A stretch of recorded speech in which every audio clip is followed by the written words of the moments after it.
out with us. Happy hump day, and thank you for rocking out with us as always, Metal Summoners. We are so super stoked to see you guys as always. Thank you for hanging out, and happy hump day. Welcome to the fact that you get to start your weekend in the middle of the week on the Island of Misfit Toys. We always appreciate you guys. You give so much love, so much support to this show, and you show our guests a whole lot of love and a lot of support, which is exactly what myself, Steve, Bobby, Angel, that is what we appreciate, is that you guys are super stoked to protect these bands, support these bands, keep them on the road, and keep them performing for you. So thank you guys so much. We're going to jump right into it. We are super duper stoked. We have the return of a TMS alumnus from his co-headlining slot with the one and only Brad Lee from a little while ago. But we are very, very stoked to have with us Black Rose Rebellion. Thank you all so much for joining us, and welcome back and welcome to the Metal Summit. Thank you very much, guys. Glad to be back. Absolutely, David. Thank you so much. But for anybody who didn't see that episode, and is unfamiliar, I'm going to kick it to you guys real quick. Please introduce yourselves as Black Rose Rebellion to the fans. Let everybody know who you are and what you do. Go ahead, Bree. Oh, okay. Well, we are Black Rose Rebellion, the one and only. Dave and Karen they started this band, and I got a lot of. I immediately just bought into the brand that they had, started, and what it kind of stood for. The Black Rose signifying rebirth, and Lord knows this band has rebirthed a couple of times, and even since I've been in it, and we've just kind of come up from our own personal experiences and everything, and that's what what the Black Rose Rebellion brand stands for. It's not total chaos and anarchy so much as just kind of be true to your individual self, and to hell with anything else that tries to change you otherwise. And that's kind of, who we are and what we do together. So.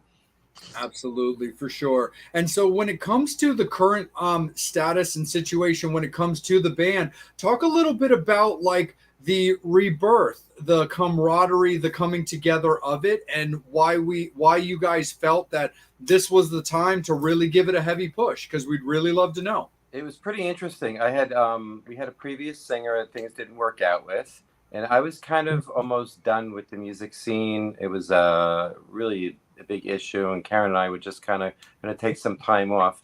And we got a call from somebody, a mutual friend, that said, "Oh, I have this amazing singer. We love your music, so don't stop. Let's go meet her. She can sing the ingredients off a mustard." And I was like, "Well, you got to be kidding me." Well, we went down to Jersey, and I went with Karen, and he's sitting down in this little yellow shirt with her hair all over, with biggest smile, was Tribe. And immediately we hit it off. Her husband, Chris, came down. We all talked for a while, and it's like a family. We write really, really well together. It's been pretty amazing. The stuff that's coming out right now, we're working with George Pons from DOV, Disciples of Verity, and Swim the Current, and Negative Sky, and it's just been an amazing, incredible experience. Very, very cool. Absolutely, man, for sure. Is there any type of like particular feeling that you get, David, with the current incarnation of this band that differs from any of the previous incarnations of the band? I mean, I know it's easy to kind of ask that question with people present for it, but I actually feel like it's a valuable question. Is there anything about the current situation that differs, maybe even gives you a little more drive versus other other mock versions, as the saying goes, versus Mach 1, Mach 2, with no disrespect to those mocks? Right. So it's a much more polished situation. There's more range and flexibility in my writing because of who's behind the mic. Karen has grown tremendously as a drummer. This is her first band. We just threw her right in. So that's been pretty cool. That's because Tribe, pushes me. She's like, "Come on, you can do it." I mean, Karen is our bandmate, right? But first and foremost, she's always going to be Dave's wife. And sometimes there's just a little, my husband and I are best friends, right? But, and we used to be huge meatheads in the gym. And I love to use this as an analogy. We're like, you can't train your spouse, right? to work with your spouse, train your spouse, because you don't receive information the same way always. But when it's girl to girl, especially in the music scene, I mean, that's just a different level of realism that it just takes someone who understands you to, you know, take what they're saying a different way and like kind of push yourself. And I'm not scared to push her because I know she's a lot like me. We're very similar that way where she needs to be pushed. And there's certain things that you can just say to her and then she eat it. And I know I get on her nerves sometimes and I do that with a smile on my face and she takes it and she rolls with it. Erin never says no to a challenge. And, which just makes her built for this sort of thing. It's not necessarily experience that makes somebody built for this kind of thing, for entertainment, for music, for musicianship, performing. It's just the will to keep going and growing and to not say no to a challenge, to want to be on that stage and to want to grow and expand. And that was just the beauty of like when Dave and I got introduced and found each other. We had both come, you know, been in bands before. We had both just come out of a band breakup essentially, and we're both ready to get, you know, just give up on music altogether. We come from completely different worlds, but somehow our worlds collided. And I just noticed that it was just different this time. The chemistry that the three of us have together, just as friends, you have to have that to have a healthy writing relationship also, because music is organic and it's intimate and it's personal. And if you have to force it or you have to always sacrifice, you know, the quality or things that you're feeling or want to do or your sound or whatever it is, then it's just never going to work. But things just like, I don't know, it was just so easy. It was never forced with us.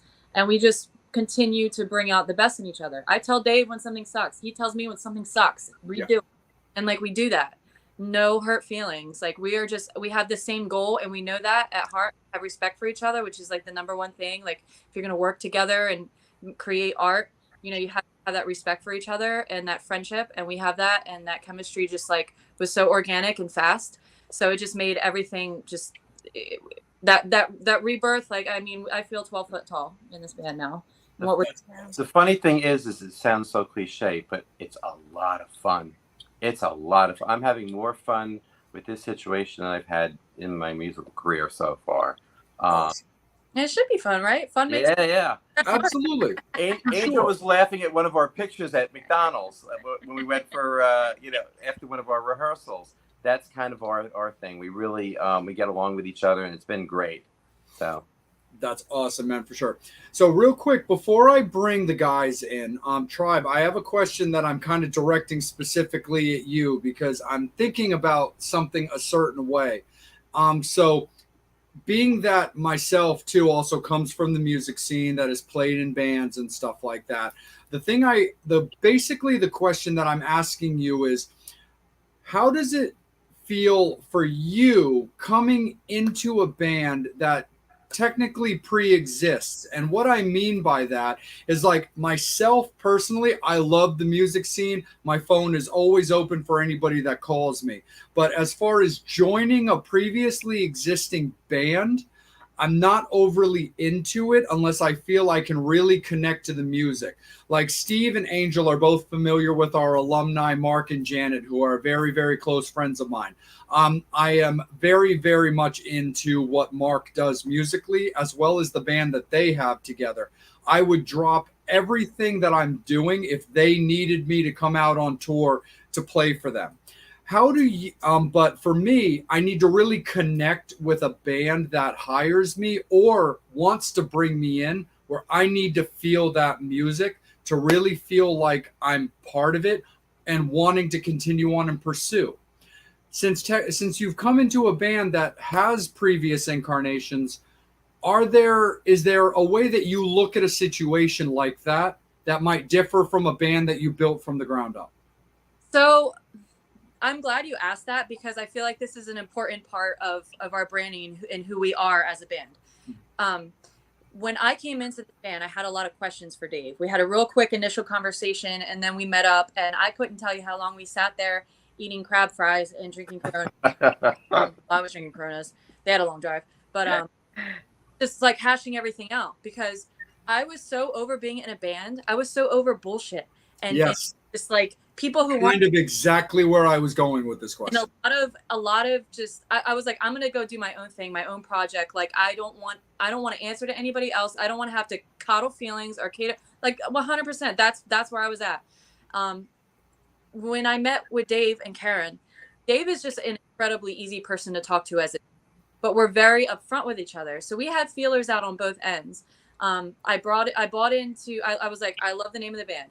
I love the logo. I even love the color palette. Purple's my favorite color. It's my first child's birthstone. Like, that's my thing. Like, I have a black rose tattoo on my neck, pre-existing this meetup. And there were just like a lot of signs. That's cool and everything. Dave was really nice. And I'm like, as everybody knows, and if people watching don't know this, Dave is a very successful and decorated dentist, one of the best in New Jersey. My questions for him was, how seriously do you take this project? Because you have a whole career that you've spent your life building. How far can this band really go? I had those kind of questions. We were very honest with each other up front. He saw a lot of my writing and videos of me singing, and a literal video of me at a karaoke singing the back of a mustard bottle on a dare. And all of that stuff. So I came into this, he was looking for somebody to come in and be a partner in this band, so it wasn't like I was coming in and there was an album already out and I have to mimic whatever was done before. And that, like, it was total, like, scrap what we did before. I'm going to send you some stuff. I believe in your artistry. Let's see what we can come up with together. And then that's what kind of, even though, Black Rose Rebellion pre-existed me coming into it, what we did was a complete revamp of the brand and of the band and of the music. So I feel very much that it's my band just as much as it is, their band. And that was kind of the idea, was to, because Dave knows a lot of my backstory, and he just really believed in me as a person and my come up through life sort of thing and my resilience. And it's like the kind of story that Black Rose is based on. And he just believed in me as a person and then as an artist. So I very much came into this I'm going to have full artistic freedom, and we work well together. And Dave lets me, be who I need to be the way that I need to be it. And he tells me to calm down when I need to calm down. And he tells me to be excited when I need to be excited. And like, we are really good back to each other, and which is just all the makings, right? And so he sends me music, and I'm like, I like this. Let's change this around. And I sent him something, and he's like, cool, let's change this around. And like, it's never hard feelings. We just have really good chemistry that way. So I came into this like not really knowing what to expect. I was still sour and salty from just all the bad experiences with other bands, because it's very rare to find other musicians in a band that are as ambitious as you, that want to push it like you, that don't have an ego. They don't want to make it all about themselves. That's what I love. Nobody in this band wants to make it all about themselves. It's an idea and a brand that we want to give to people, for people to make it what they want for themselves. They receive our music how it applies to them in life. It's not about, I know we scream, hail the Rebel Queen, and I'm the tribe, the Rebel Queen, and all that kind of stuff. But Rebel Queen is an ideal. It's not a person. It's an ideal. You could be a Rebel Queen too. It's just kind of standing up for yourself and saying fuck the man that says that you have to be this way or do that sort of thing. And that doesn't mean, like I said before, no chaos and anarchy. It's not meaning. It means to rebel against things that are against your morals and values, or against who you are as a person, that sort of a thing. And just really have a backbone to stand up for yourself, which is what Dave and I and Karen, we all have really interesting stories of how we've gotten through this life. And those interesting stories that are all come up stories is what brought us together and blossomed this Black Rose that we have, that we're trying to kind of give out to the rest of the world, and say, we get it, and we hope that you can blossom too. And I feel very much a part of, as an amazing member of Black Rose it is today. And I feel like this has all been my art just as much as it's been Dave and Karen's too. I don't feel like I'm walking in anybody's footsteps or anything like that. We've just totally revamped everything. And so that made it easy for me, because like you said, if it were me just kind of jumping into, let's look at 3 Days Grace, for example. They were around for a long time, got a new singer. Bad Wolves got a new singer, but bands like that are already established, have somebody coming in that's like trying to be that brand. And it's like, that's not really me. This was a unique situation where I was able to come in and be me and make it mine. But the foundation that Dave and Karen already had was there, which is what got me to really buy into it. So no, I love her, but I'm fast. No, absolutely, Tribe. I love it. And that was really exactly the way I was kind of posing the question, because the way you were speaking before we got into that segment is what kind of triggered me, because I have those same feelings. Because like I said, when it comes to Mark and Janet and Mark's solo music, like I legitimately feel that music. I'm a big Typo Negative fan, and the way I've always described Mark's music was picture Typo Negative if it was less doom and gloom and more rock and roll, but it's the same romantic, blood-soaked lyrics, as I like to refer to it, where I can connect with that. But just like you said, my thing is, as I was like, look, I'm basically out of that scene where I'm like, look, I don't want to be, I don't want to take orders, and I don't want to be your punk bitch, and I don't want to be the 15th bass player you've had in 6 months because nobody wants the gig. So kind of the way that you were talking in a previous segment kind of got me going, where I was like, you know what, I really think this would be a cool thing to ask. So I definitely dig, and that was really awesome. And I think a lot of people can relate to exactly where your mental state is when it came to answering that. Yeah, being in bands is a lot like being in just an intimate relationship with somebody. You know, you got to bounce around and get through the rump roast before you get to that gray Wagyu. You know what I'm saying? So Yep, absolutely, for sure. Speaking of that rump roast, we have missed one of our rump roasts. So we are going to bring him right out of the oven, and we're going to put him on the spot right down there. We go, right down there. Metal Summoners, you remember this guy, our ever so beloved Psycho Steve is rocking out with us. You know he's not going anywhere. This is our bro. This is our mate. But we get to put him on the spot again with those pearly whites. Well, that's Psycho all. Steve, Yes, my dear. the Metal Summoners have not heard from you in a while. Take it away, my guy. Okay, first of all, the pearly whites are because of Dave, so you can blame him for that. So just let and smile.com. Yep. Jay, is now that the band currently is bassless.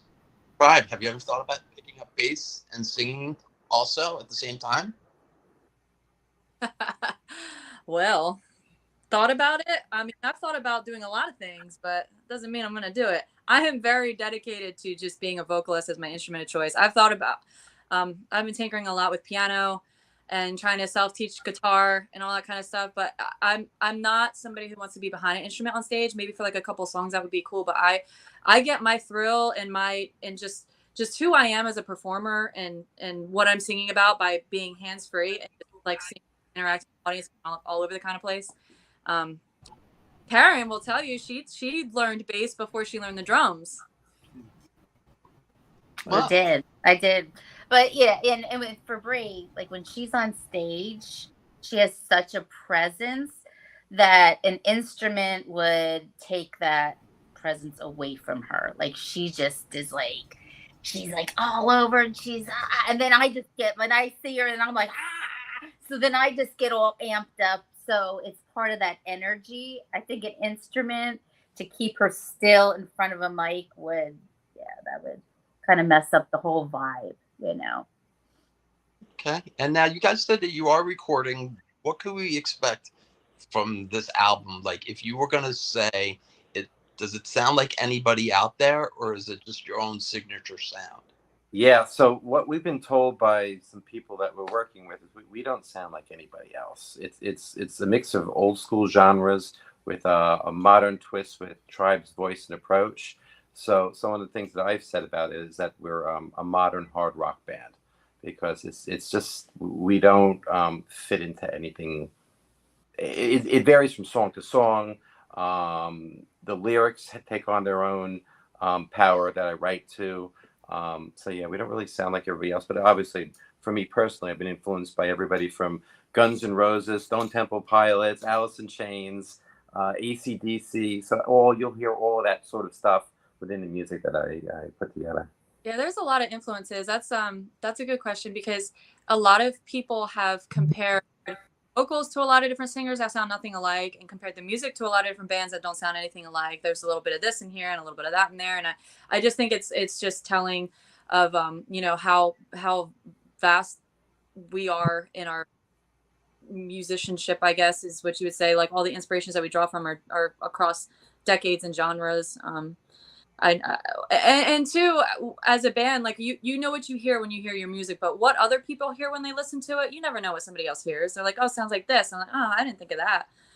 So it's hard to say what we would sell, but I couldn't like pinpoint any one or two bands that we sound like. Dave nailed modern hard rock. Like I don't know what else to say about it.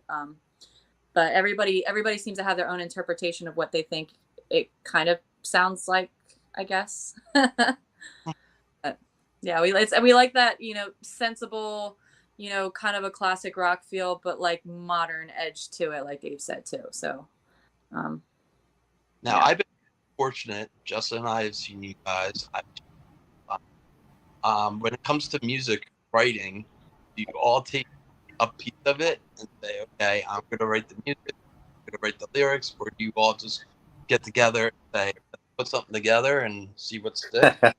It's very interesting. So I've gotten songs where I get serenaded on the cell phone by Tribe, and I'll write a whole song to it. Tribe had to come into a couple songs that we had that we just stripped everything down, but we kept the music part and just revamped the structure. And she wrote a whole new lyric and melody lines to it. So she's really responsible for the melody and the vocal content and the lyrics, and that kind of directs where the song is. I'll have a song written and bring it to her, and then change it to what that is. And then we go in the studio and we flip it all upside down. And whatever comes out, working with George has been eye-opening.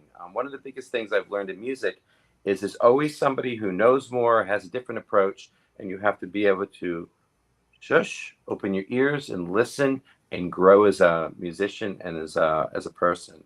And it's been a wonderful journey through all my other bands that have come and then got to this point. This album is going to surprise a lot of people. It has a very, very strong sound. We just finished our first single, Rebel Queen, and it is just amazing. Oh, we're so excited about it. That's been the fun part is because we've only been together like 13 months in total now, and where we songs and did all these shows and all that kind of stuff. So our sound has been developing. We've had these songs the whole time, but it's been developing throughout, and we even surprised ourselves when we got in the studio. It's just so fun. Like, let's try this, let's do that. I even see George, who is just so in this kind of stuff, like kind of expanding his horizons and being like, okay. And then he's got to rein me back in when I get a little overzealous. And it's just, he's another one that's just a great working relationship. So the way that our writing process has been is just like, Dave, music just kind of flows out of the two of us, right? Where he's constantly writing stuff. And that's how you do best music too. You just keep on writing and you don't give up. He's always in his basement writing something. And if it's something he's really excited about, he sends it to me. And I'm always writing stuff. It could be a phrase. It could be, a little stanza. It could be a whole song. I have notebooks and notebooks of stuff. And then, we just write individually. And then when we get excited about something, we kind of just bring it together and work with it and work it out. And then as we've gotten into the studio, we've only further evolved that sound and that song. So you guys, I think, are going to be really excited, especially Steve, like you have come see us quite a bit. And when you hear the studio versions of these songs, I think it's going to be really exciting, and, you'll understand a little bit better what I'm rambling on about. But it has been really, really fun. How did Bobby just turn into webcam utility? What the fuck is that? I can't wait till his face shows up, because I'm going to give him a whole lot of shit about that. But no, that sounds so great. That's so awesome. Steve, let's keep it with you for a minute, man. Bobby doing webcamming? I don't know, dude. Bobby! There he is. Bobby! I don't even. What's up, There he Bobby? is. The family right here, like all four. This is amazing. We've got family, we've got alumni, we've got brand new people. This is a real Metal Summit episode. I love it. Wow. Bobby, you are incredibly silent right now. I say amen to that. Okay. But while he figures that out, Steve, let's keep it with you, brother. Okay, Karen. Yeah. So this is the first band that you've actually played in, and you said you Right. played bass before. Do you miss playing bass? Nope. Oh, ouch, Karen. It wasn't. it all started because David always played guitar like his whole life, and I was like, I missed out. I never played an instrument. He's like, you're never too old. There's no age limit on an instrument. So for my 40th birthday, he got me a bass guitar. I took lessons every week for 4 years, and then decided, this is not the instrument for me, and then quit. And then the next week took drum lessons. After my first lesson, I was like, oh, this is it, So look, I played a lot of instruments at 40, skin flute and everything. And Metal Summoners, Bobby Dreyer's back in the house. They turned his mic on. There you go. And I'm not even drinking. I'm drinking like, shit that burns fat and everything. Steve, why do you look like you're fucking dead? I am. I told him it looks like he's got bats on his pillow. No, it's just check marks. Oh. That's all it is. So, all right. So, as far as drums and influence, who could you say your influences are? Boy, I like so many different bands, and because I'll even like some country music stuff. But like my all-time favorite is Def Leppard. Yes. And no matter what, I absolutely love them. And let's see. I like Seven Dust. I like gosh. Morgan's an amazing drummer. Oh yeah, Black Label Society. There you go. I love him. He's one of my favorite drummers.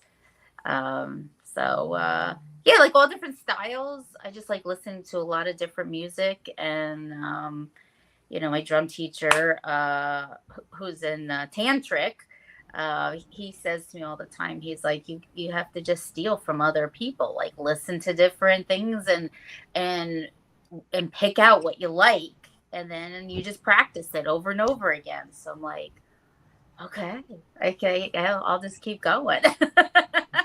So yeah, absolutely, for sure. Yep. 100% for sure. Angel, you've been more than patient, my friend. Let's kick it up to you for just a moment. How are the Metal Summoners doing? How are you doing?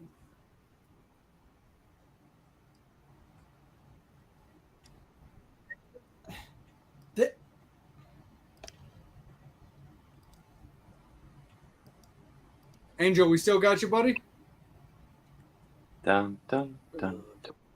Well, yep. Sorry about that. Can you hear? You're all good, Just dude. No worries, Angel. Take it away, buddy. Excited to see everybody.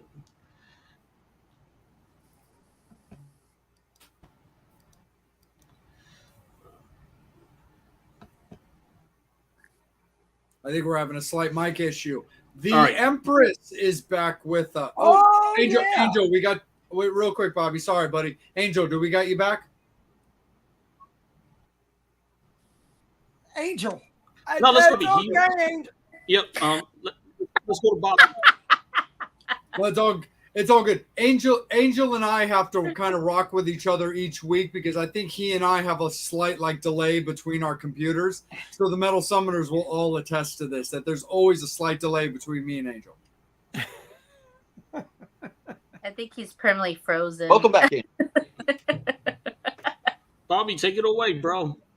We're kicking it to Bobby. The Empress. I gotta bring. So, David, look, I gotta bring this up to you. The rock god of teeth. You're like Dr. Tooth and everything else. So, I gotta bring it up. Look, Rudolph was my favorite freaking cartoon growing up. I want to be a dentist. Yes. Did Herbie influence you? No, I'll tell you a funny story. Years and years and years ago, Karen actually worked at my office, and she got me that little thing, and I still have it today, 20-something years later. You can throw it on the shelf right over here. Yeah, I want to be a dentist. Yeah, I want to be a rocker dentist. How's that? That's what I keep, every time when we were down in Delaware and everything, all I kept thinking was, freaking Herbie, and I'm just That's like, it. I might have to glue a guitar. you need to make a rock and roll Herbie shirt or whatever. You know, it's That's like, not a bad idea. That's not a bad idea. yes, because I'm like, really? How many rock and roll dentists do you know? There you go. There you go. I want to be a dentist. That's There you go. And I'm lucky enough to treat. There you go. And I'm lucky enough to treat a lot of the rockers in the industry also. So that's been kind of cool. all right. So, Dave, I got to ask you this. There you go. Yes, He's that's awesome. No, real quick, Bobby. Stay with the segment, Bobby. But real quick, Dave, did we have this hairstyle at one point? I did. At one point. Oh, so you come from the Psycho Steve, That's you know, There you barber That's shop. it. That's it. I used to have long curly hair down to my butt, and now I don't. You came from that Psycho Steve barbershop. That's it. That's it. Now here's the real question before I kick it back to Bobby. Do you look at your hair loss the same way that Steve does, though? I don't know how he looks at it. I'm just Oh, yes, you do. okay. Steve, do you want to clue him in?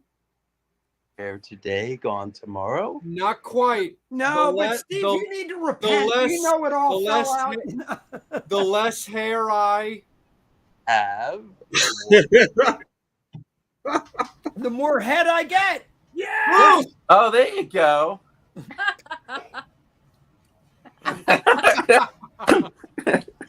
Right back to you, Bobby. So, Dave, I got to ask you this. So, you know, look, we all love me. You know, look, I've done a lot of shit too. Yeah. But to go from that end and from the that end of the world into rock and roll, look, it's a balance. How do you do it? It's getting harder every day. It's growing on me on both ends. I've always tried to be successful whatever I do. In this case, I live in two worlds. That's all there is to it, and it blends because I treat a lot of the rockers.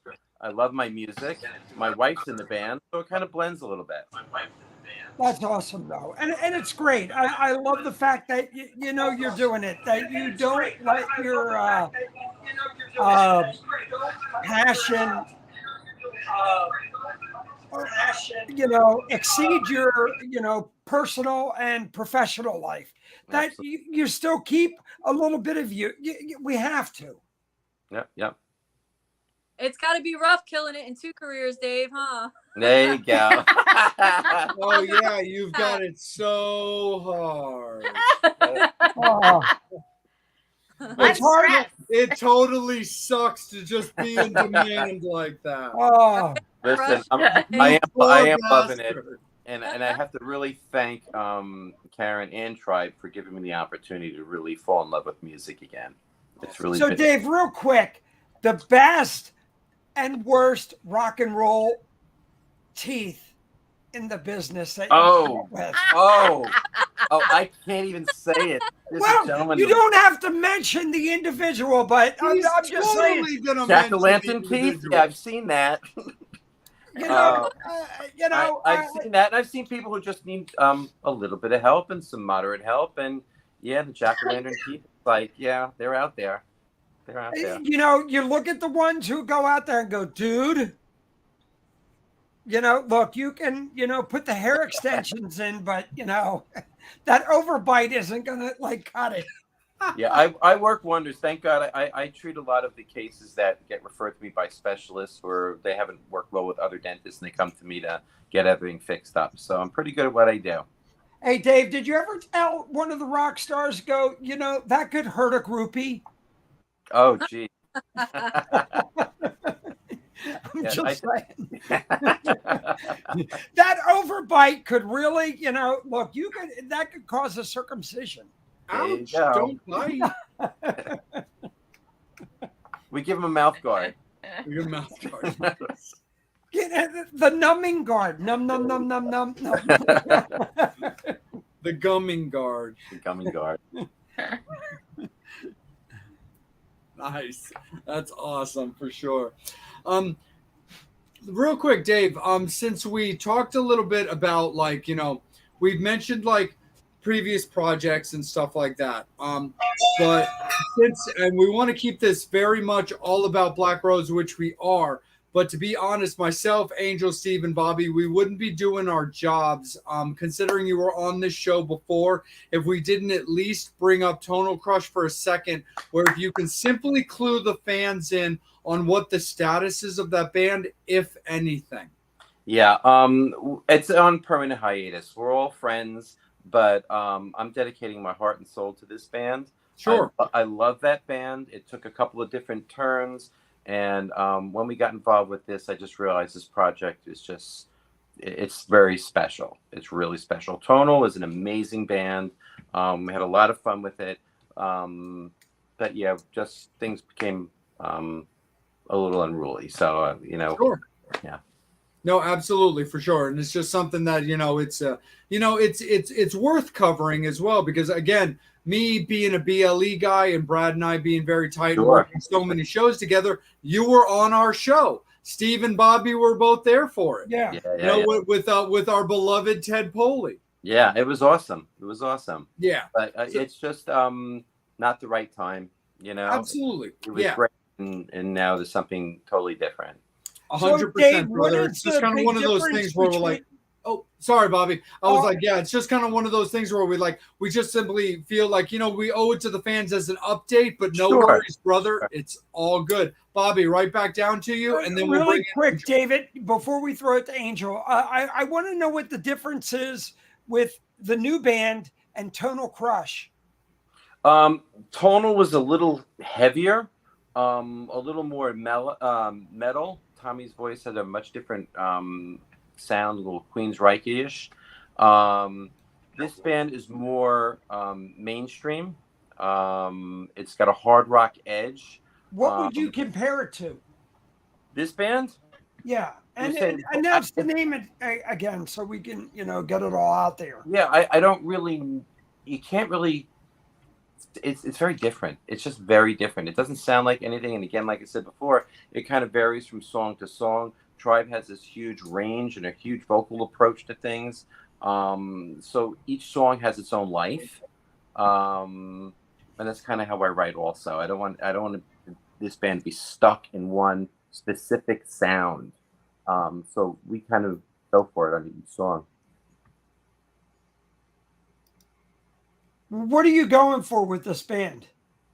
Well, there's a lot going on behind the scenes right now that we can't really talk about yet, but there'll be announcements made in the next few weeks. But world domination would be great. Of course, I totally go for that. I'm going for the Barbie thing meets Disney. There you go. Whatever happens. Yeah, but there's a strong professional drive in this band. There's a lot of expectations, and things are moving really, really quickly, which is kind of great. We've only been together, like Tribe said, 13 months, and we've accomplished so much already. We've played some of the best venues out there. We've got to play with a lot of great people. Really great experiences. I have relationships with other bands and stuff out there from professional level and a personal level, and it's just been a really great ride so far, and I just see it accelerating. I think we're hitting right at the point where we just drop it to the pedal to the metal, and we're going for it. Now, who's all in the band with you, David? Right now, my wife Karen. Yeah, she's on drums. Myself and Tribe singing.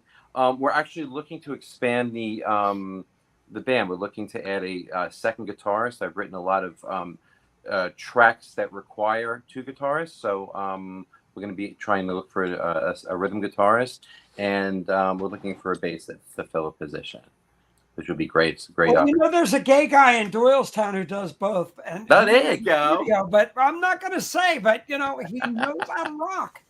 And hey, I'm just saying, And I have Mr. Mark Hudson coming in next week. So, look, awesome. I know a good producer. Oh, great. he wrote Living on the Edge. I'm just saying that. Oh wow. Work with Ozzy. He wrote Mbop for Hanson. Oh wow, that's cool. Yeah, Mark's amazing. But and then I've been out with Mr. Mark Weiss. I've been doing a lot of stuff with Mark. Oh, that's who I awesome. love to death. Yeah, awesome. Yeah, Bobby, you got a little bit of Peter Frampton in your future, from what I hear. I got a lot of Peter in me. Oh wait, Tony, where are you? No. Sorry, Bobby. Oh my. Do you feel like I do? No. For sure. So, Tribe, Karen, Mark, Dave, when it comes to this style, when it comes to writing collectively, how do you find that? Oh, apparently I'm flying solo, which is all good. Let's rock and roll. So, when it comes to your writing style, when it comes to communicating with each other, when it comes, whether it's lyrics, whether it's melodies, whether it's riffs, how do you find the communication going? Does somebody take kind of the lead on it? Do you guys kind of put it out there? We're like, hey, does something strike either one of you in particular? How do you find your songwriting compatibility going? Well, I mean, go ahead, Tribe. I'm sorry. It's pretty unconventional. I mean, if you ask any artist out there, they're going to tell you that their writing process, there are zero rules when it comes to creating music, and that is no different for us. It's basically Dave is very proficient with Pro Tools, so he'll record something that he came up with on guitar that inspired him, and sends me this guitar. Sometimes it's just a riff, or it's just like a portion of a song. Sometimes he's like, oh my god, I couldn't sleep last night, I was giving the coffee, and then now he poops out a whole song and sends it over to me, and I'm like, this is cool, and I can see what we can do with this. And then and then sometimes, like you said before, I'll come up with something in my head, and then I'll just sing it into a little voice memo on my phone, try not to wake my kids up, and if my dogs start barking, like whisper singing into a phone, and then I send that to him, and then he'll run with that. It's just it's not forced. It's just like when something strikes us, we jot it down and we exchange ideas, and that's it. Dave's got like a ton of stuff. I have it all in my email. With different up with. We'll go through it sometimes, like we're shopping, and pick something and then work on it. But it's that's why I think that the songs that we have in this album, it's not going to be a full length. But the songs that are in there that are all solid, and they're all strong, and they all stand on their own. There's no fillers in this album. There's okay, mediocre, and then you put them in there to like fill out and round out the album. There's no fillers in there. Everything can stand on its own. And I think that's because we wrote so much that we had a lot to work with, and a lot to inspire us, and a lot to choose from. So our strongest stuff is what ended up leading through into this album. So that's our creative process, whatever the fuck happens. That's pretty much it. Yeah. Right on, man. Absolutely. Angel, let's kick it back. Let's kick it over to you, man, because we're having a little bit of tech issues, but we definitely want to get you involved, man. Slide on into our DMs. Yeah. Of course. So thank you. My apologies. Can everyone hear me? Absolutely, dude. Yeah, Sound good. I'm back. I saw you. Right. I saw you guys. Right. I saw you guys performing back in January when y'all were opening up for Spread Eagle, and to the band's credit, you guys kicked ass. It was definitely a great show. So my question is, when you're on stage, do you kind of know if a song is not working out with the audience, or how does that actually work when you guys are performing live? So I don't know. This sounds a little on the arrogant side, but we really haven't experienced that kind of thing. Everybody's really into it. There's slow parts of the quieter songs, but that's like when I break out a 12, double neck guitar, and there's a song called "Walk Along the Grave," which has unbelievable lyric content to it, and gives you an insight to Tribe and her feelings. So the whole show kind of goes in a wave. It's high, it goes down a little bit, but it's always taking the person on a journey. we really haven't had that experience where you just look out there. And I've had it with our band. Look out there and go, oh man, there's not anybody moving. We haven't really had that, which is really amazing. And I think it's a testament to just the sound itself. Yeah, I think we've been really blessed that we've been well received. I don't recall a time ever. And I mean, I guess to be fair, we've never done more than a 30 to 45-minute set. I suppose when you're doing a concert for hours, and that can happen, but we've been with what we've been putting out so far in the shows that we've done, we've been well received by the audience. You don't really have people who are like falling asleep or like walking out to use the bathroom or anything like that. I mean, I feel like, especially with that song mentioning, Walk Along the Grave, that one, and just I feel like we grab people's attention, sometimes, and I don't want to sound arrogant either, but sometimes you play with other bands that don't grab the audience like that, and then you come on after them, and all of a sudden you have the audience's attention, and they're not walking out to use the bathroom. They're pulling out their iPhones and recording you because they're like, this is cool, and they're banging their heads or at least watching you and like, all right, I can get used to that. They like, I feel like that we've been pretty fortunate that we've been well received in such a way that we can at least get people to look at us. Never really seen anything too negative in shows.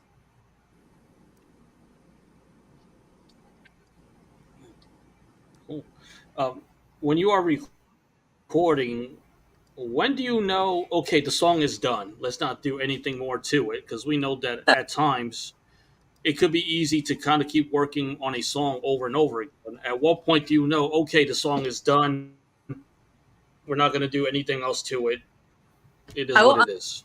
Say from my perspective, and Dave will tell you how he feels, how I feel is you don't truly know. I don't know that I've sat down yet and said that, this is it, that is it, don't change a single note. You never truly know when I don't think I truly ever believe that a song is ever complete. There's always something you could do a little different, but the key for me is harnessing the organic moments through that process. With your producer, you're bouncing ideas off of each other, you're doing cool stuff, you're like, this sounds like a little much in this spot, let's take a little bit away, but you're cashing in on the organic moments where something happens that sounds really well. So the only focus from there on is to just make sure your transitions are smooth, sort of a thing. There's always something you could add or take away to a song. I don't care what song is out there. There's always something that could be a little tweaked. So I don't know that I ever believe that a song is truly ever finished, that that a song is finished. But for me, it's does it send the message that I wanted to send? Does it sound like I wanted it to sound? Did we not miss out on any of those organic moments? And everybody's satisfied with it, let's roll with that. Otherwise, you'll sit there with that song forever, and you will second guess yourself into, making bad decisions. So that's what it is for me. And it's also different when you can finish a song, then you send it for mixing and mastering, and you're like, oh no, that's not quite the approach we want. Let's go back to this. So every step of the way, it's a little different. For me, when I heard our first single, For What We Think Is Done, and I got really emotional, that was it for me. I knew that was the style. I sat, I listened to her voice, I listened to Karen, I listened to everything. I'm like going, yeah, that's it. That's just it. It just sounds great. And yeah, you can hear little things. You're like, wow, maybe if that, and one of the funny moments I had recently, we thought we had it, and I was like, yeah, I wish that guitar was just a little bit more. And then I said to Travis, listen, what do you think? She said, I already told George, raise those guitars. I'm like, all right, way to go, So that's the curse, I think, of a debut album, is that you will just what if yourself to death if you just keep continuing to overthink it. Like, kind of let the song take its own life, and that's the beautiful thing about working with, who I get to work with. The producer that we have, these two, is that we collaborate together and make decisions together. It's not like one of us has control of the entire sound, and then it's like we can collectively agree on things. And if you start overthinking it too much, then you're going to spend forever on a song. You're going to take out good stuff that should be there. You're going to just what if yourself to death on the song. So it's just having open ears and listening to the whole thing, and then just having that holy shit moment, like, that's a good sound. I mean, I need to tweak that, but like, that's fine. And accept that if something is not 100% perfect, because I know I've listened to my vocals before and I'm like, that's not great. I can do better. But you want to have those natural inflections, deflections, all that organic stuff that can be in there. Just because it's a produced song doesn't mean that you can't have those organic moments. Can't have like, you know, a word or a note that goes a little sharp, but not because you're tone deaf, but because, you know, that was a moment in the song where you, just the way you pronounce something, a stylistic something, you know, you want to keep that stuff in there. So debut album's been really rough on my brain, just accepting the reality of things and just not trying to be too much of a perfectionist, because I think people a lot of musicians get it in their head to be too much of a perfectionist and try and be in control of everything and think they know everything, and you don't. You just kind of have to let the song take a life of its own. So that's what I've been telling myself anyway. Nice. Absolutely, for sure, 100%. Dave, Karen, an interesting and kind of fun question for you guys. I mean, you've been together for a long time, at least longer than 5 minutes. Right. Have you had any situations, or do you feel any difficulties at any point separating studio from home life? Oh yeah. Question. Yeah, there you go. We want to hear from Karen, Dave. Excuse you. So it's Karen's first band. So I think I'm harder on her than anybody else that you don't see, because I see her moments. It's really funny watching your wife, Karen's a very bubbly personality and and she gets behind a kit and she turns into this total Like different. It's like another personality. And it's hysterical to watch. But it's also really, really cool. So, you know, she does her thing and we blend with it. But when we practice at home, there's times that we'll be like, yeah, we'll get into it and I'll go upstairs and, I'll come down another day. I'm not practicing anymore. Sit there by yourself. And I'm like, come on. And he's like, nope, I'm done. And just walks away. And I'm like, So, Karen and I, we work together from a dental standpoint. She comes in and helps me assist sometimes when I need it. So she's very qualified that way. Qualified as a drummer. I'm used to having family members. My son was my drummer in my first band at 16. He was absolutely amazing. So it's kind of a really wonderful thing for me to sit there and play on stage and then step out and look back and I'm like, that's my wife back there. So that's really, really cool. And watching her grow, she got thrown into a band that was above her pay grade, and she's just stepped up. And it's been pretty cool to watch. There's always been growing pains with that. There's been growing pains with me and growing pains with Tribe and everything. But one of the things that's been cool about our band is that we all, the family, we care about each other. It's all for the better good and all that. So it's really worked out well. So.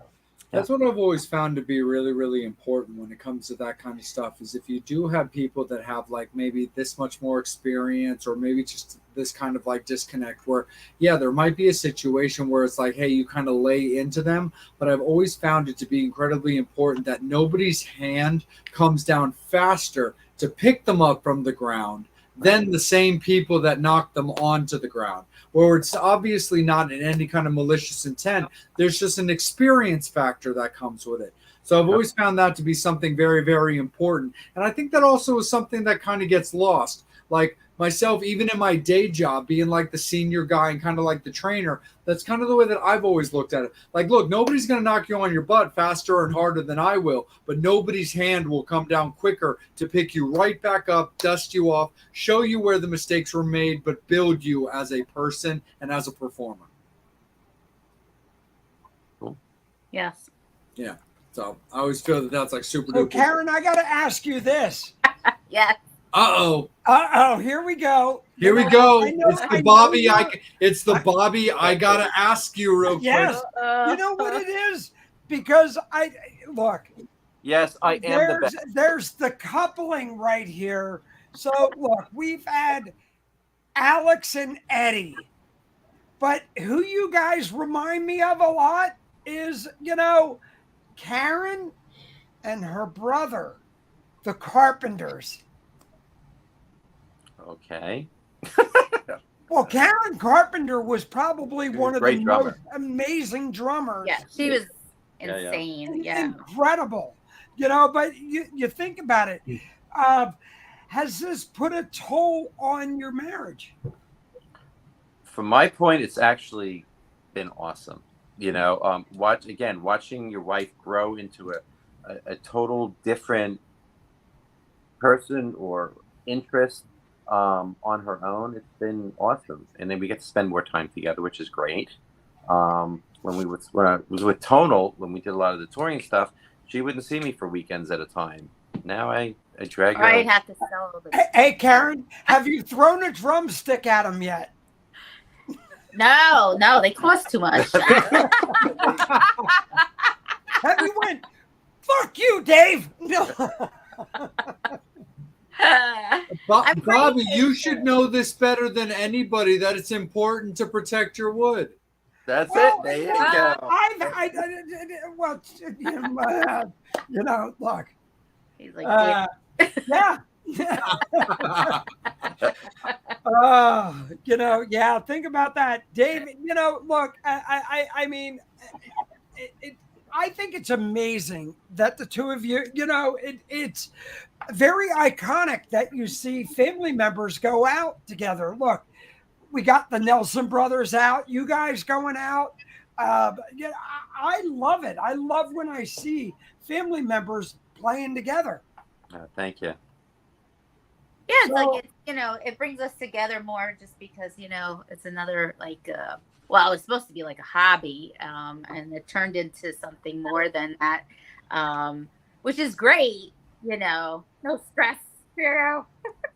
Oh, I got to bring Tribe in on this. Tribe. Now, through all this shit, do you need to play the marriage counselor on this and go, oh my God, I'm like Dr. fucking Phil on stage? You know what? Never. They make it so easy. So I'm glad I get to speak on this too, because they're not full of shit when they say that, you know, it's been a great thing. It's been great for me, who's only known them for a year, to see Karen grow and to see her, you know, just being so ambitious and dedicated and learning, just never backing down to a challenge. And then her very seasoned husband is right next to her. You know, you have two opposite ends of the spectrum who are coming together, and they happen to be married to each other.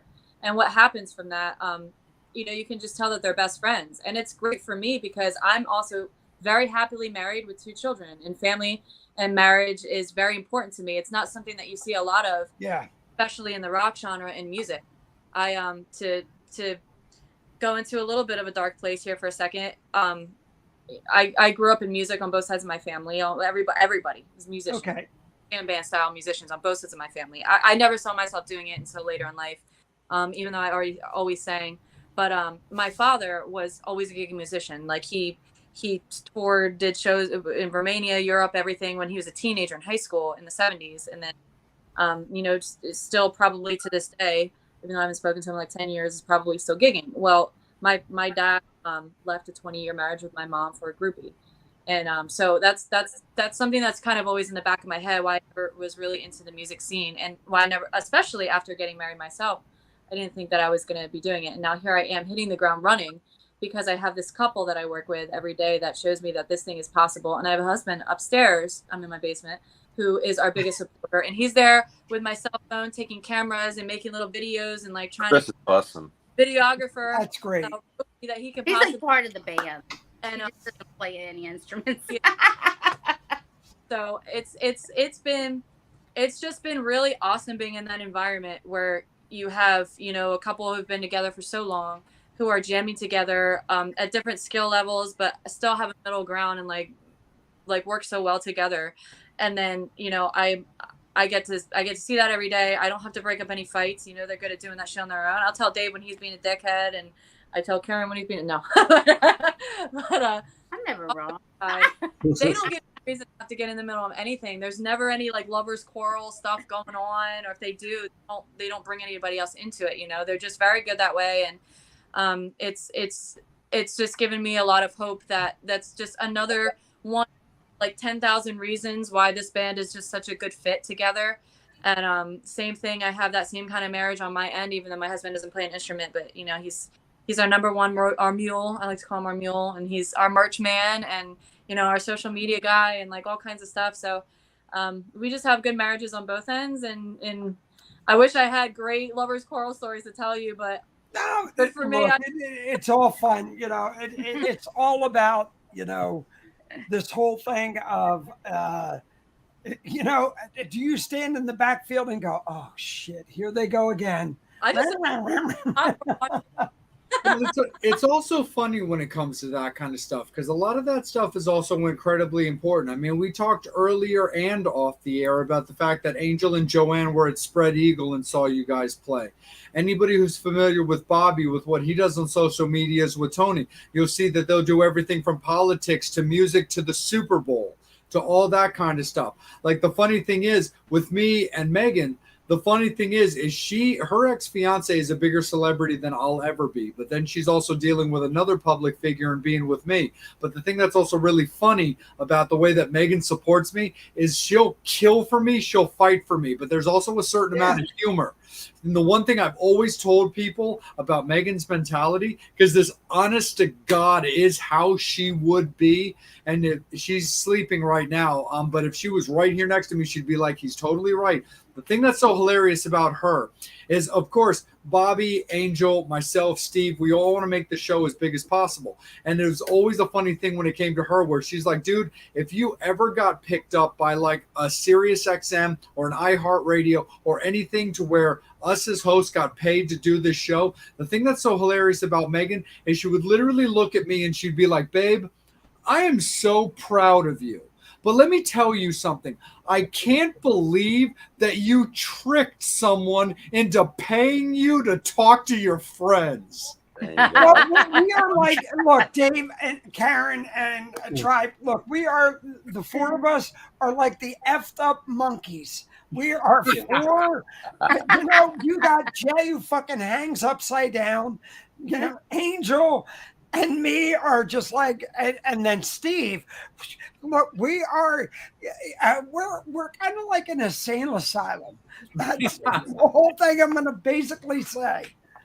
This goes back to what we were talking about earlier. We're being in the right band, but you got to get through the rump roast to find a good match. Like about relationships, I tell my husband all the time, we're gonna have to stay together to the end of time because there's too many crazy people on STDs out there. I'm not taking that chance.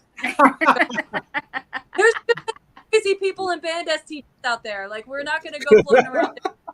They're committed to each other, and this is the way family are, and we are all clean up in this bitch, and this is how we like it. And we're music from it, great stuff from it, and it's just been a great project in so many ways, even outside the music. Absolutely, 100%. Angel, let's kick it back up to you, man. Let's give you a little bit more time. Get a couple things. Also, has anything popped up at the moment from the Metal Summoners? Anybody's brought up? Pop up for Dave in a minute. So, I'm sure you're willing to pop up for anybody, Bobby. And this is also a problem too, because you can see Angel on the screen. This is what happens every time, especially when Bobby's on the show, is when I'm kicking it to Angel, Bobby's got something to say to break him. But Angel, it's all you, my guy. Is there anything currently also from the Metal Summoners? Because if anybody's got any questions for the band, we'd love to get them acknowledged.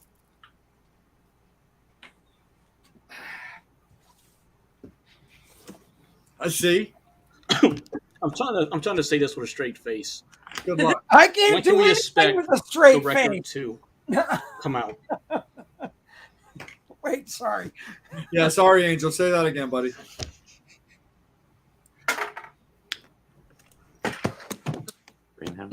I love making Angel blush. Ugh. Yeah, what can we expect the record to be out? Tribe, you want to do that one? I didn't hear it, broke up. Oh, when can the fans expect the album to come out? When can we expect the record to be out? So I want to say that it'll be soon, which is extremely vague on purpose. The release of this album is not in our hands, so it's hard to say, but it's not going to be a year from now. I can say that much. If I had to guesstimate, it would be within the next 6 months that this could be released. But there's just like moving parts that are kind of dictating when that release is going to be able to happen. We're going to have a whole plan for it. It's going to be a really professional, like planned out sort of thing. So, those details make it kind of hard to accurately gauge when that release is going to happen. It will be soon. Nobody's waiting for this release more than we are. I can promise you that. We're really pushing to get it out soon, but not too soon. It's got to be done right. Yeah.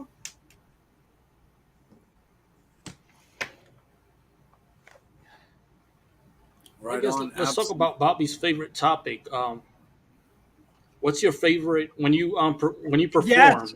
Dave, as a I got to guitarist, bring this out. what's your favorite Dave, we instrument to haven't use? done this Oh, section. sorry. I haven't been here. Sorry. Sorry, Bobby. Let me jump in on you real quick, just because we have a slight delay and a slight lag. Let me kick it back up to Angel You're real jumping quick, in just on to finish Bobby? that question. Yes, anybody can jump in on Bobby. Everybody can jump on Bobby. No, Go ahead. you're jumping in on Bobby. Always, but Okay. ever so gently. No, what's your favorite guitar to use? I happen to like my little baby here. I have a lot of great guitars, but because Walk Along the Grave gets such a beautiful response, I like my double neck 12 string. Is that an Epi 12? Yeah, it is. Yes. Oh, hold on one second. Oh. So it's very Alex Lifeson, a little bit of Jimmy Page. You got it.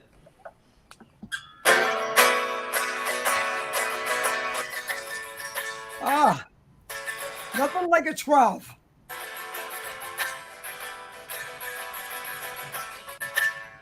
It has a beautiful sound. Oh, of course. Oh my God.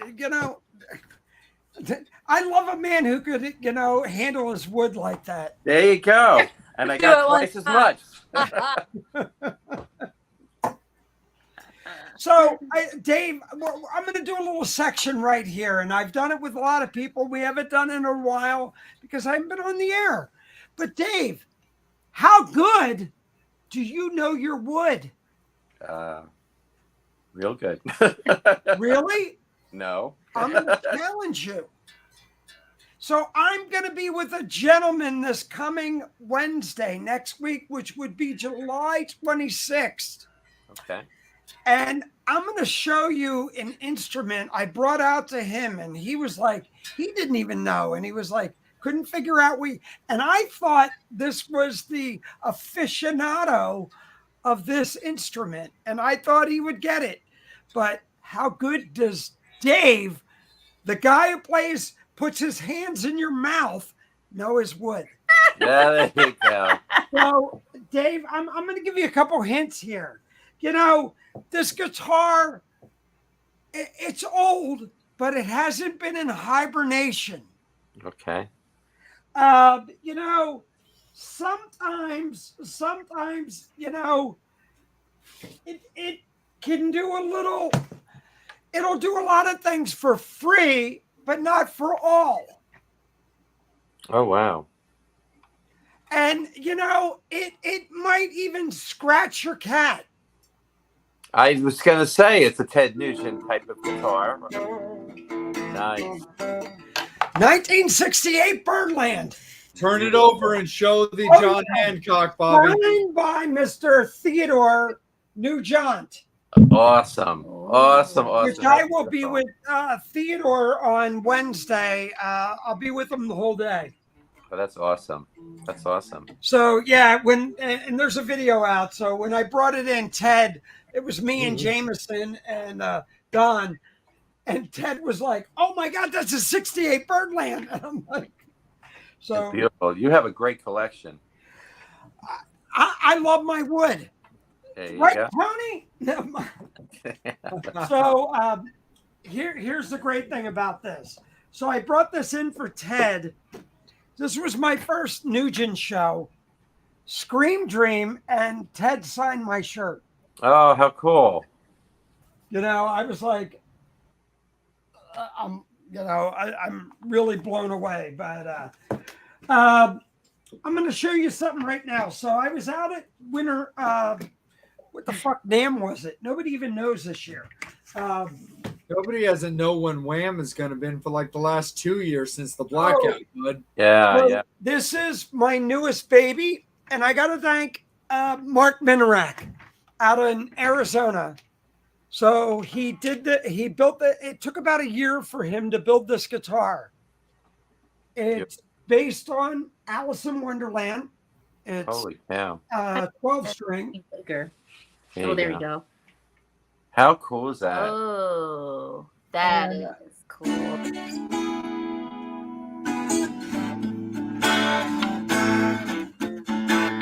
Yeah, it's the whole thing is Alice in Wonderland. I have the case and everything that. That's beautiful.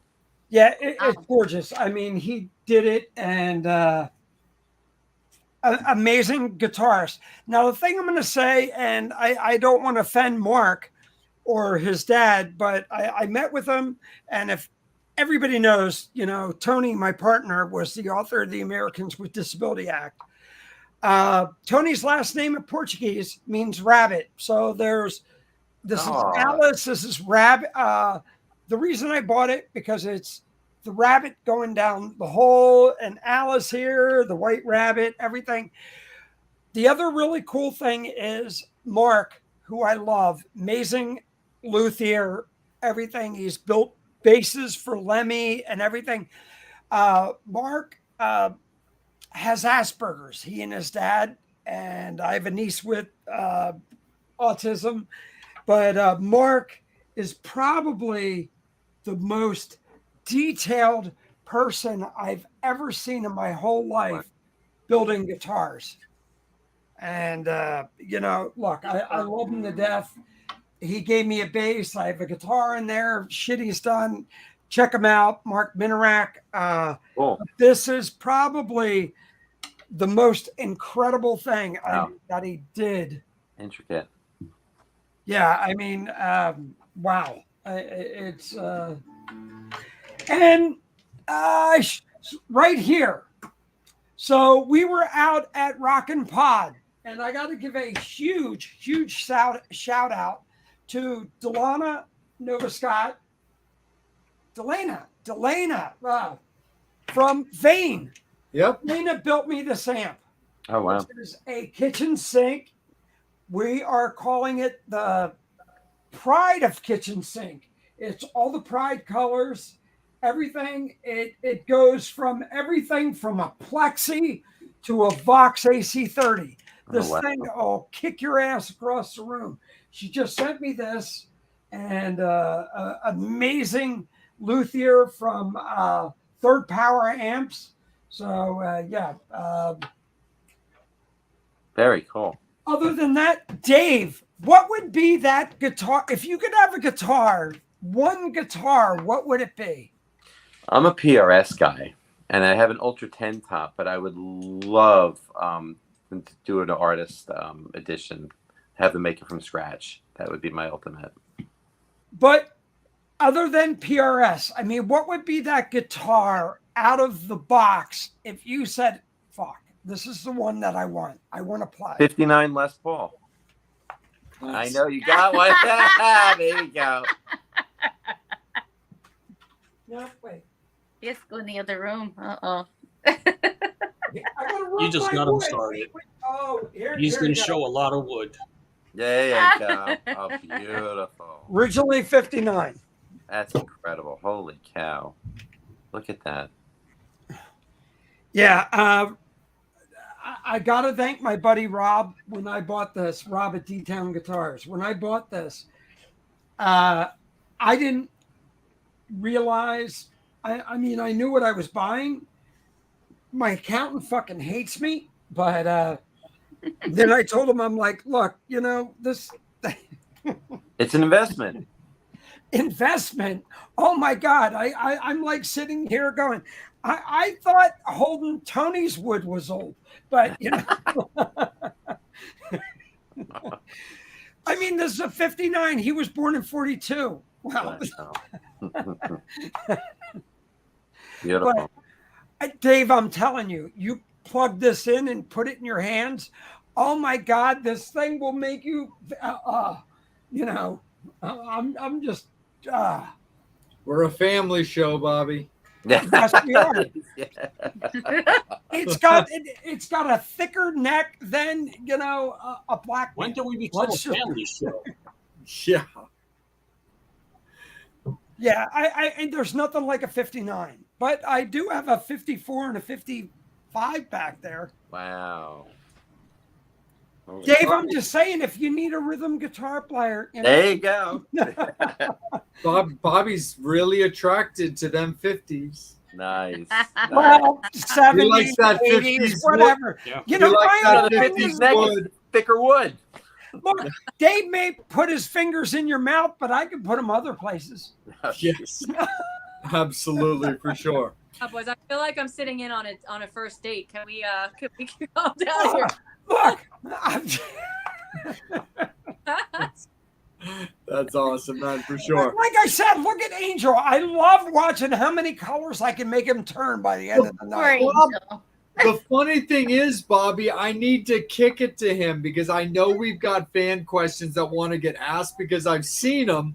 So I need to kick it over to Angel for that segment. But in typical Bobby Dre or Bad Bunny fashion, you just have to make him blush. Of course. But I'm going to kick it over to Angel. He's Go going to ahead, read off Angel. this question and he's going to read off some other questions. But fans, Black Rose Rebellion fans, Metal Summoners, it's also last call for alcohol. Any final questions that you guys want to get in, lace them up, load them up, shoot them into the DM so that way Angel can read them off. But we're going to kick it to him right now for something for Tribe.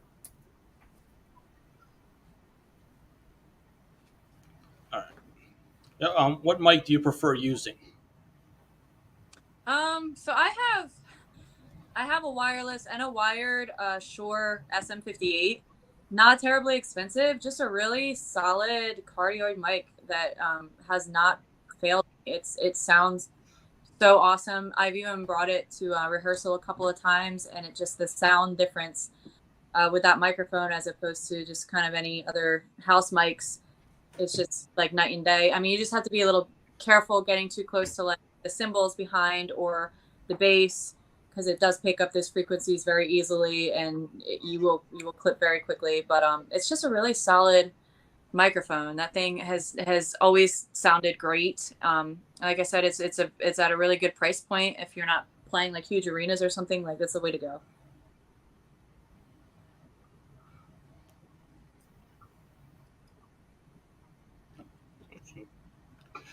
And a question for Carter. Hold on one second for it to pop up. What advice would you give to someone who will be starting drum lessons? Be patient. Because, anytime you're learning an instrument, you're like, you want to be up here. Oh, here we go. Up here, and you're starting, down here. And I still get frustrated, sometimes. And my drum teacher will say to me, like, all right, you have to get this part, get to the next. And he's like, just think of yourself like a year ago compared to now. There's a big difference. And I'm like, yeah.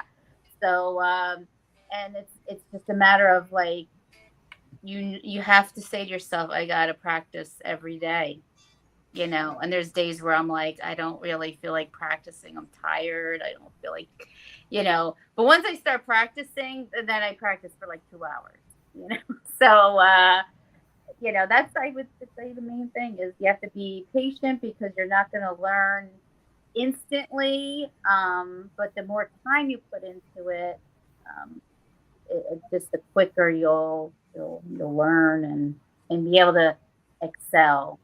But it's a lot of practice, and once you do that, then you just practice even more. It's never ending. It's never work. I mean, look, if you enjoy it's not work. Right. Yeah. If you enjoy it, it's, but in the beginning, it's work. It's work. It's because you're true. You get frustrated and you're like, I want to play like that person and I'm never going to get there. And you just have to say, okay, they got there, so I could do the same thing. I just have to be patient about it, So once you kind of take off, then it's just like, okay, you just keep stepping and adding more things to, what you're learning. But in the very beginning, it's like, you're learning how to read sheet music and all that type of stuff. And, it depends on how much you really want to learn. I want to learn everything. I want to learn how, read music and, which bass playing helps a lot with that. So, but, so that was 4 years of that, which helped me with the drums. So it wasn't a total waste of my time. Making us bass players feel sad. Oh, no. We need one.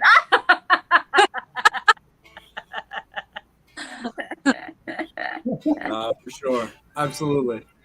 Angel, let me keep it with you, man, and then I'll bring Bobby in so we can show off those double woods. No, I got something that'll. Of course. Not this.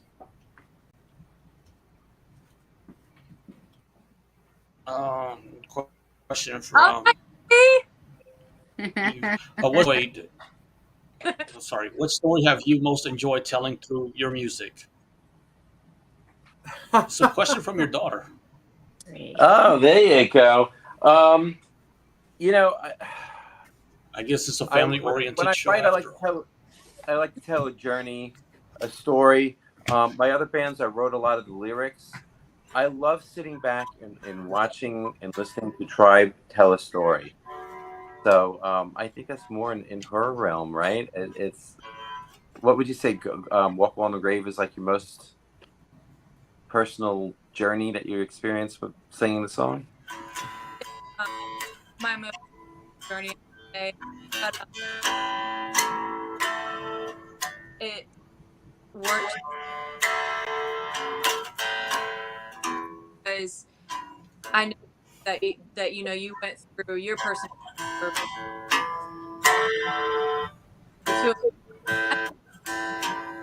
Oh, and here's the guitar. I know. Hold on a second, Bobby. We're getting some feedback and we can't hear.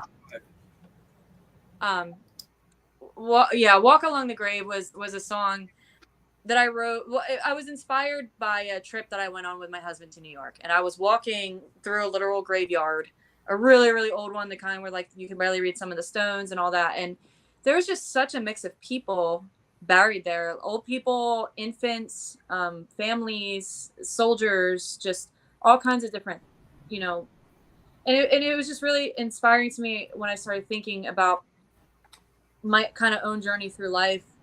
That was very much a come up story that I think a lot of people can relate to. And I think Walk Along the Grave is one of those songs that people can apply it to their own situation, their own story, where, you're just kind of metaphorically teetering on that edge between falling in the grave or regaining your balance and, pushing forward towards the horizon. You don't necessarily know your destination is, where you're going, what's happening, what's waiting on the other side, but there's a horizon and there's a sun or stars or moon or something. The sun is going to continue to rise and set in the direction that you're going either way.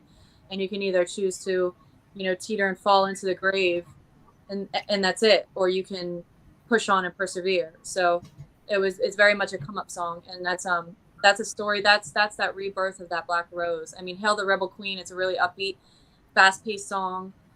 Just kind of about like individuality, being yourself, and if anybody tries to change that, the whole rebel army's coming for you, because we're all our individuals and believe in, being able to be our individual self. So like, it's going to be you against a whole community of people, that believe in having, their personal liberties, so that's the stories that our brand is trying to tell. And they come from real places. It's not an outfit or a mask that we're putting on to get on stage and like have this whole like orchestrated show. Like these are real stories, real life paths that we're telling through stories with characters that we make up or scenarios that we make up that everybody can relate to and apply it to their own way. So that story of just like being true to yourself and allowing other people to be true to themselves and just like take it a day at a time and, make it that next day. Those are the story, that rebirth story that we enjoy, I think, telling the most. And, you know, a lot of the arrangements that I got from Dave, they really inspired those words from those feelings that I felt, and I didn't know how to get them out until he sends me some riffs or some arrangements that, you know, helped guide me into being able to say that and then, you know, write the rest of it. So I think just having very similar backgrounds where we're able to, in our own ways, like guitar is a different language from, you know, the vocal part that I do. Drums are a different language. Each instrument is its own language that they all come together to tell like one story. And so, yeah, that's what I've enjoyed the most, is that Rebirth story that we've been able to collaborate with and tell together. I talk a lot. Oh, it's all good. We are absolutely all For the about band, that. Go ahead, Angel. that's what we pretty much do all night. Yep. What's more important? Have you ever? I'm sorry. Let me rephrase the question because my head's not in the right place this morning. I'm sorry. This evening. Have you ever had a song title first and then did the lyrics? Just curious to ask, because some songwriters, they will come up with a title first and then do the lyrics.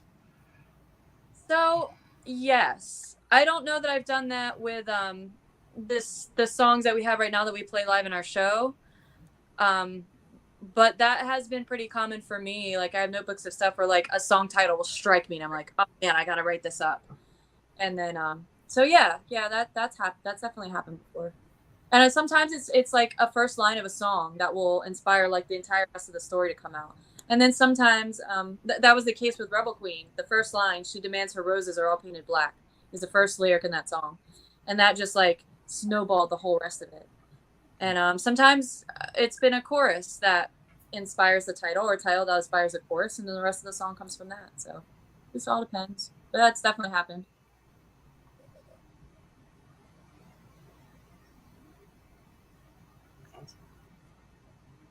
I'm gonna kick it right back up to Jay. Yeah, no worries. Absolutely, for That's sure. all the First, fan questions so far. we're good on the fan questions so far. Absolutely, man. No problem, for sure. When as we kick into this final segment, first and foremost, Black Rose Rebellion, thank you guys so much for spending your evening with us, and Sure. it's always important to us that you guys are having a good time, and so we definitely want to be able to touch base on everything. So we're going to kick it up to Bobby to start our final round of questions, and then we'll go into a couple of like fun little goodie things to kind of wrap up the show. But Bobby, why don't you get us kicked off, man? So, with our final set? Karen, Tribe, Dave, I got to ask you. So, what are you looking for in a bass player? I mean, look, I have the Mental stability. what's that? Mental stability. What?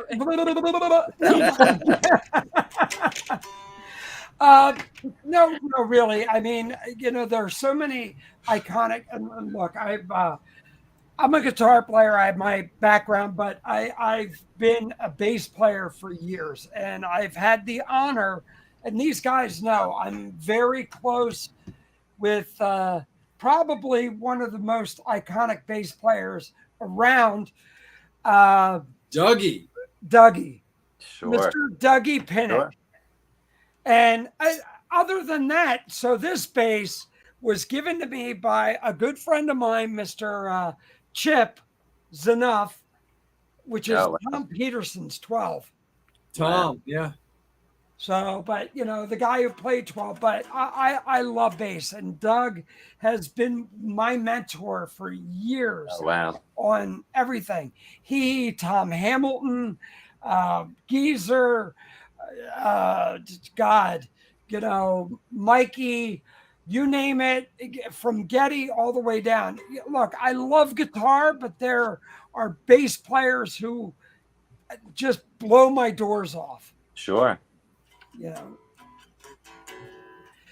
Let me ask you, what are you looking for in a bass player? I mean, I know you're saying stability, but So, there so are the honestly, guys who are the what- meat and potatoes. You know, that guy who, I want to say the unsung heroes that are in the background that nobody, you know. We're looking for somebody who's maybe not my age, a little younger. We're looking for somebody who's got a really good funk background, but a good hard rock sound also. We're not looking for speed demons. We want somebody who really No. gets in there. I have a lot of friends who are bassists. JD, for one of them, and he has such an amazing groove. He just feels it, and that's what we're looking for. There's definitely a feel and a groove with our band that we're looking for. Somebody who could blend with that and not overpower the mix. It's good. Yeah, it's got to be the right sound, the right style, but also the right personality. I mean, we spent a lot of time talking about how family oriented we are and how much our friendship and chemistry matters. Right. We don't want somebody who just wants to join a band who's doing cool shit. We want a bassist who's going to be a part of the team. That's something that somebody who pushes the brand, who believes in the brand, who wants to contribute more than just showing up to a practice and playing. Somebody who's not in other projects and is spreading themselves thin. Like, we want a dedicated bass player with the right sound and chemistry with us to be dedicated to this band the way that we're dedicated to it, because the only way a band is ever going to launch and be successful and be complete is when every member is pushing it equally. And we don't want somebody who's just be dead weight and just wants to show up and do the cool shit. You got to work. We want people who want to work. I mean, but do you hear a sound in your head? And I'm gonna direct this to Karen right now because she's the drummer. Look, the backbone of a band, and I don't give a fuck about Dave or whatever. If ouch! Look, I'm sorry, but if your engine isn't running right, nobody gives a shit what the paint job looks like. You gotta have this thing that's fucking going. Look, you look at Billy Sheehan. I look at Stu Ham. I look at everybody who's been the backbone to everybody. Maybe it's not the glamorous job, but you look at that, and if it's not that, a tribe. I'm sorry, if you don't have that person behind you. Look, Cliff, who played with AC/DC, if you didn't have a guy going,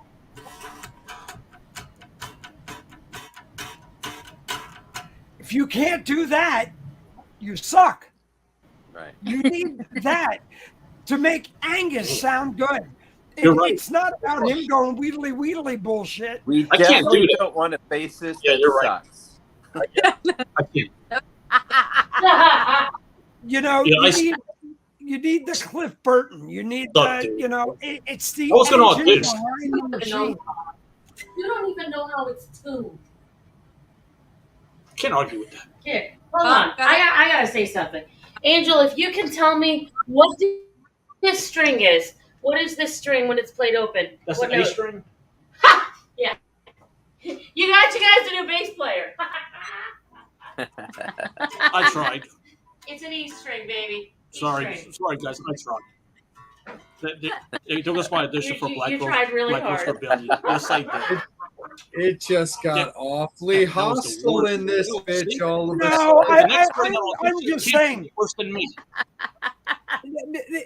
Look, I've been the greatest person who told me about a lot of things, and I give him credit for it. Mark Hudson. I'm going to tell you right now, Mark Hudson, who wrote Mbop, Living on the Edge. He wrote shit for The Reason for Celine Dion. Song first. Band is the last fucking thing ever. Song first. That's it. If you don't have the song, it don't mean shit. Nobody cares about anything. Like, he told Steven Tyler that and everything else. That's why fucking Living on the Edge went to the top. It's just, like you said, it's got to be family and everything together, but song first. It's got to be bigger than the three of you. Yeah. It's and you got to figure out, there are too many bands out there now, too many bad bands out there now. The bad thing is that anybody can be a band. What's going to set you guys apart? Well, like you said, that's going to be the songs. And thank God we got some really good ones. Yeah, we already got that. So we need good. And you know what it is? Put your heart in it. Look, that's what's going to make it the most great thing. Look, Dave, when you came out with Tonal Crush and everything, you guys killed it. If this is your new thing, fuck Tonal Crush, do this. Oh, sorry, did I say that too? That's Bad Bobby. But this isn't Tonal Crush. It's about the three of yous, and go out there and you can't look back. absolutely. Absolutely. You know, because you can't go rely on your old war. Look, you guys are in this to win it. So, Yep. and Yep. we ain't getting any fucking younger. And that's why we need Right. men who are in to win it also, because it's not just a bass player. We need to add another guitar. So Yep. that guitarist has to have a certain sound and a certain flow and have a certain chemistry with Dave. So that's a whole other conversation. But yeah, That's why they make 12-string basses. here. No, man, 100% for sure. Angel, let's kick it up back up to you, man. Has anything popped up on the board, or is there anything final from yourself?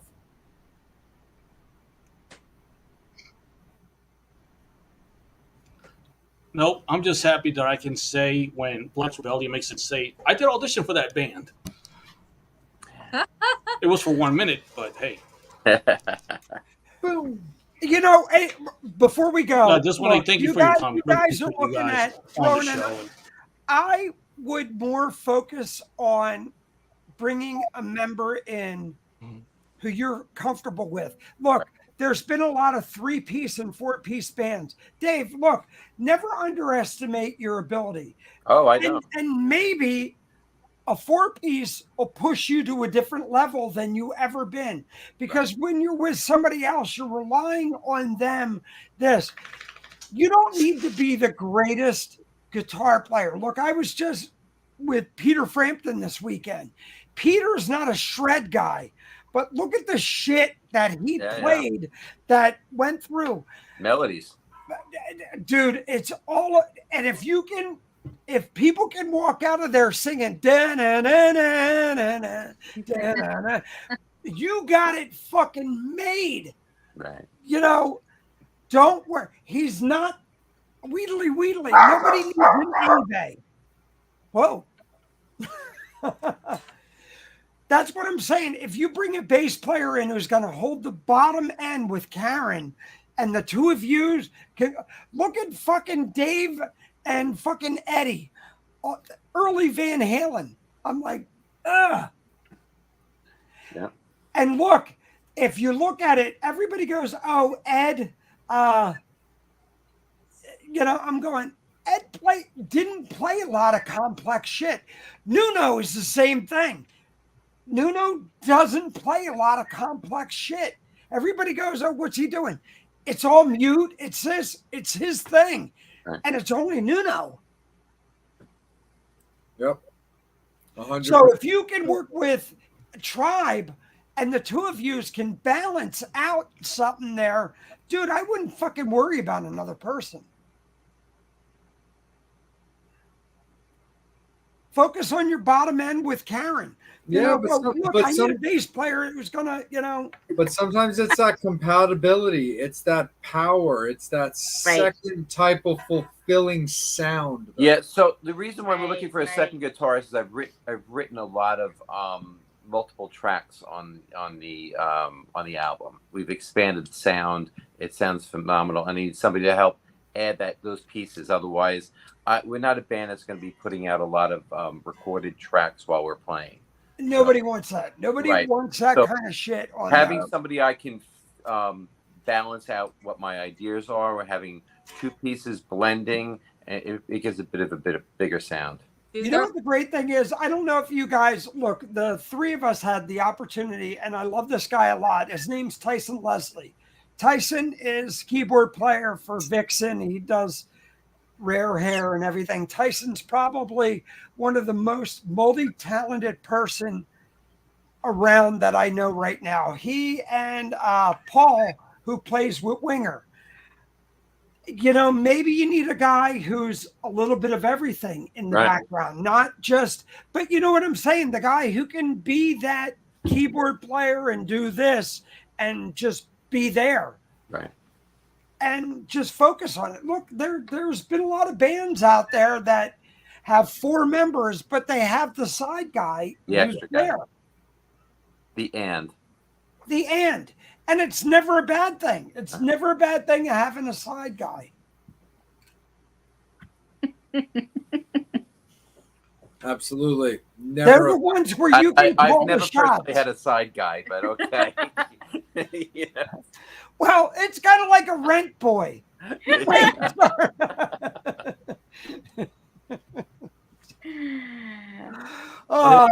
I'm holding a lot of wood in my hand. I can see, and you're starting to detour a little bit off into some very unique sword fighting, but lingual talk there, sir.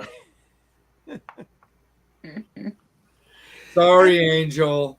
And before we go, Dave, look, I'm going to throw this out. Look, if you guys ever, I'm right here in Doylestown. If you guys ever want to record or whatever, I have my studio here. Oh, cool. I'm good to go, man. Well, thank you. Work with David Ivory. These guys know David.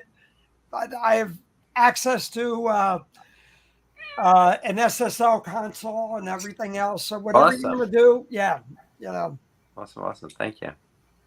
Absolutely, 100%. Before we cut you loose, though, we need you guys to talk up your socials. Where can you be found? Where can you be found professionally, personally? And where can people shop your merch? Merch is basically at our shows. If you just look up Black Rose Rebellion, you'll find us all over the place. But I do want to break one thing. On September 9th, we're doing the Ladies Who Rock for a Cause in Philadelphia. It's a really great benefit concert. Where are you doing that at? It's in Philadelphia. Where? I'm not sure. They're letting us know.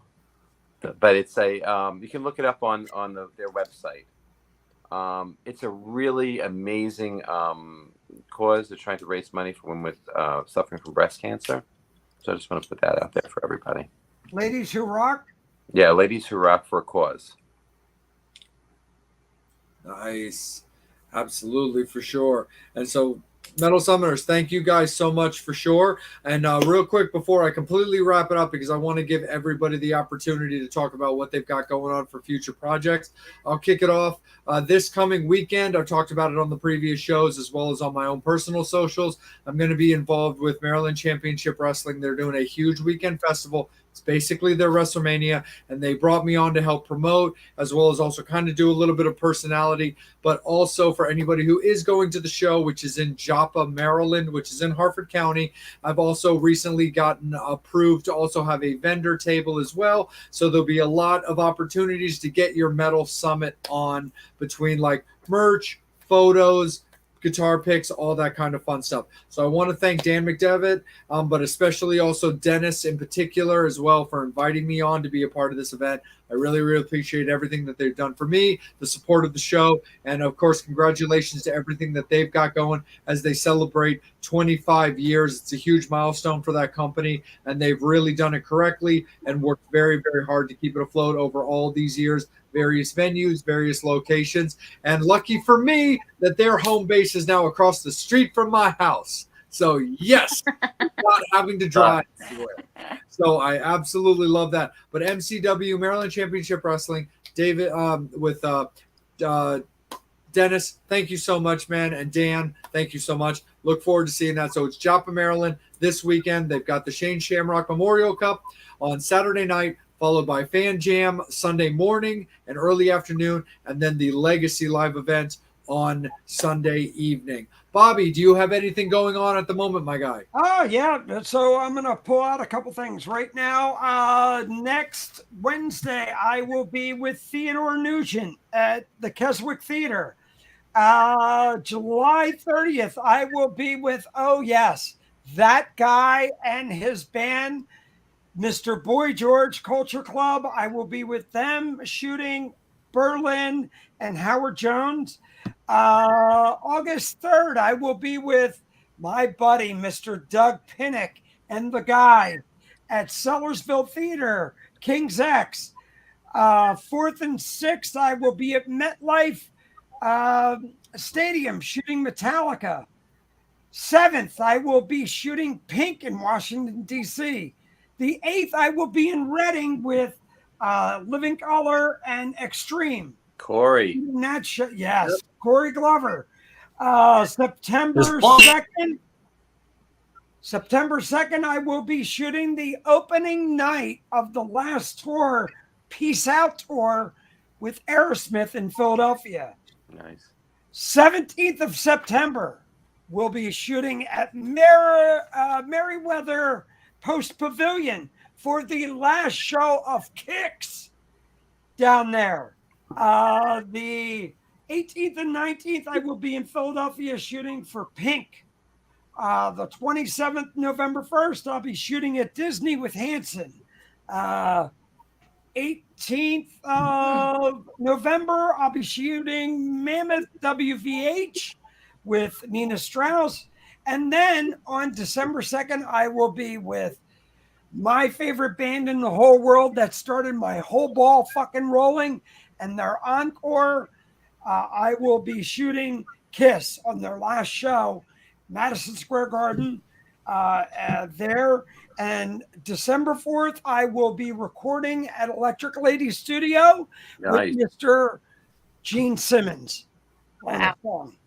Hell yeah, dude. Right on. Oh, December 7th, I will be shooting and being with Mr. Andre Buccelli, but he probably won't know I'm there because he's blind. Oh, sorry. Let's try not to be overly quiet, I guess, Bobby. Angel, how about yourself, my guy? Do you have any appearances coming up, my man, or are there any shows that you're looking forward to?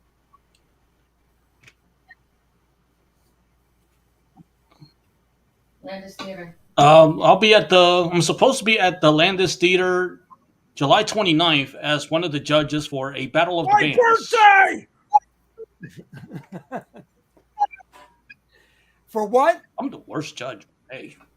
What are you judging? Boobs? Battle of the Bands. One of the 3 judges.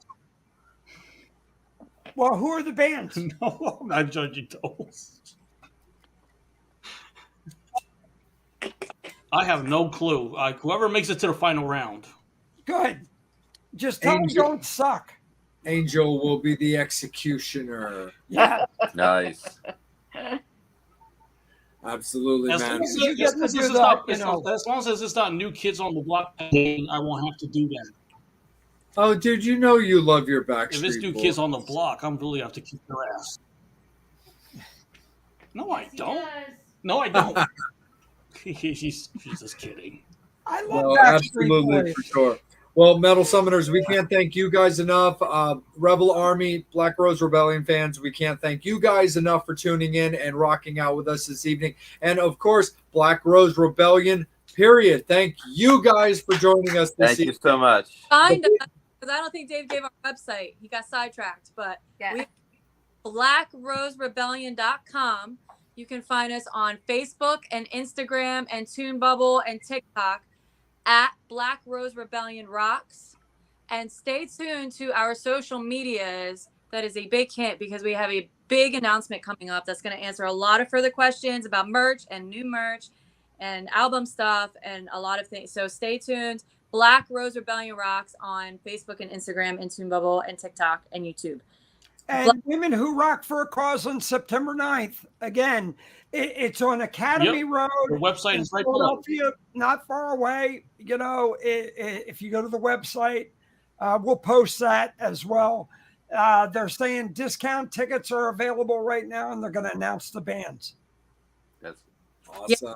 There's some Well, serious like names in the industry that you're going to see participating in this festival, and it's going to be a really cool thing. They have a billboard and everything with all the participants' faces on it, and it's a really good cause.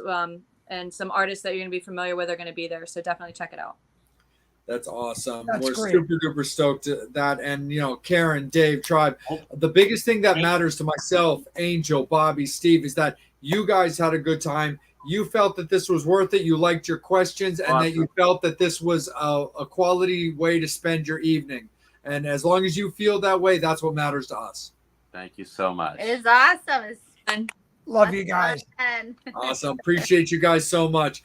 Thank you so much, Metal Summoners, to the Rebel Army and everybody. Thank you so much for tuning in. We appreciate you guys so much. Make sure that you're following Angel Alamo at Angel Alamo on Facebook, as well as Angel Alamo 78 on Instagram. Make sure that you're following Bobby at BobbyDreyer.com and Psycho Steve at The Real Psycho Steve on Instagram. He also has his Psycho Steve Facebook as well. And you can also find me on Facebook, as well as Salem J on Facebook, and also at at just a RNR Junkie on Instagram. I'm looking forward to seeing all of your smiling faces at the wrestling event. Make sure that you're following Bobby on show after show after show after show with his big extendable thing. My big one. My very big one.